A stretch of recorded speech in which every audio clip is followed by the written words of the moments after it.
So foundational to athleticism is having a strong core. The design of the core muscles are to stiffen the spine, stabilize it against torsional forces, against compressive forces, against shearing stresses. Okay? That demands endurance, as these localized muscles of the core are type 1 endurance fibers, and so we do long holds.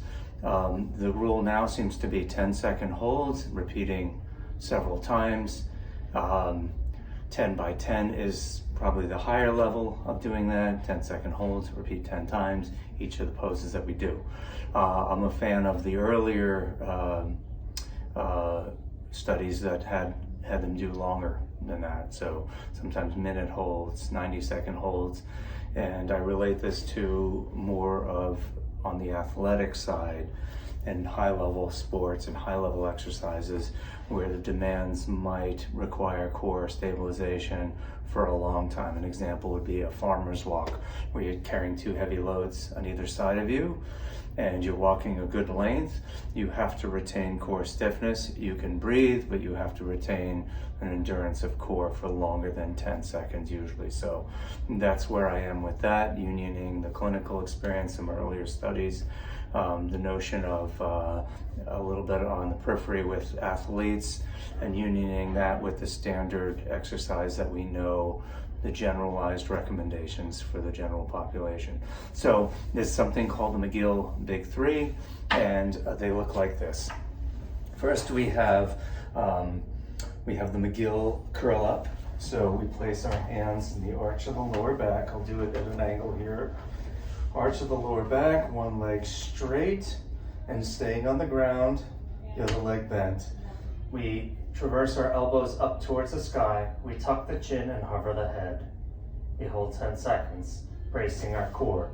The way we brace the core is we press out on either side of our abdomen here. So we expand it outward and we prepare for a gut punch. Those are 2 things, boom and boom, okay? So the advancements of this, of chin retraction, elbows up to the sky, hovering the head, one leg straight, one leg bent, is to kind of curl up slightly from the scapulas and retain our position.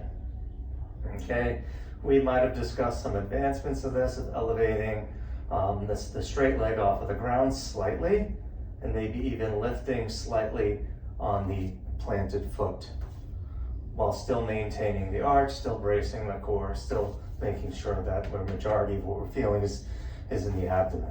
It's almost like an abdominal plank. That's the McGill curl up. The next of the McGill Big 3 is the side plank. Top leg in front, back leg in back. Bisect a line going right through the middle, through the hip, through the elbow, through the shoulder, through the ear canal, chin retracted. We're going to elevate up and constantly press down into the table with this forearm so that we hover our torso off of our shoulder joint to protect it, and we hold. 10-second holds again, like we mentioned, but you are welcome to do more, okay? The advancements of this would be to do a rotation from the ankles and the upper torso as a unit, not so much a lumbar turn, but when you start to face prone, you're fighting against rotational stresses. So we're gonna bridge up like this from the feet, from the forearm, and I'm bracing the core, and I'm gonna bring one arm up, and I'm gonna turn in, and then bring it back out again. Turning in, and bring it back out. If it's difficult, what you could do is you could drop set to the knees stacked this time, lined up perfectly, knee, hip, elbow, shoulder, ear canal, and elevate from here. You can make it a little bit more difficult by doing clams with your thighs here. You could do elevations. You could put TheraBands around. You could hold a handheld weight on the thigh and make this more difficult. Okay? The next is the bird dog. Okay, the bird dog, what its attempt is to try to allow core stiffness with limb movements that simulate a squat of a hip hinge. Okay, so the way it looks is this, like this.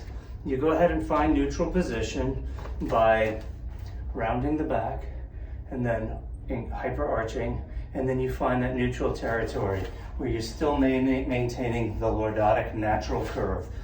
Okay, in that position, now you brace the core. You press out, prepare for gut punch, okay? And then you try to elevate cross limbs without raising up or lowering the torso or pelvis. A straight limb raise, and you hold for 10 seconds. At the end of 10 seconds, you go ahead and you sweep, touch each other, come back out. Another 10 seconds. Repeating 10 times. Okay? Same thing other side. You brace the core, keep the arch in the lower back, brace the core. Okay? Elevate the limbs without moving upper or lower torso. Keeping everything level, straight. Sweep. Back to pointing. Okay? An advancement to this would be to elevate your limbs and then do alternating boxes in space with the limbs.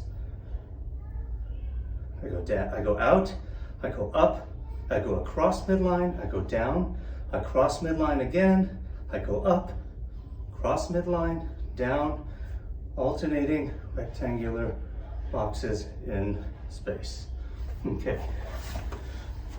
That's the McGill Big 3 and the premise behind it and why we do it.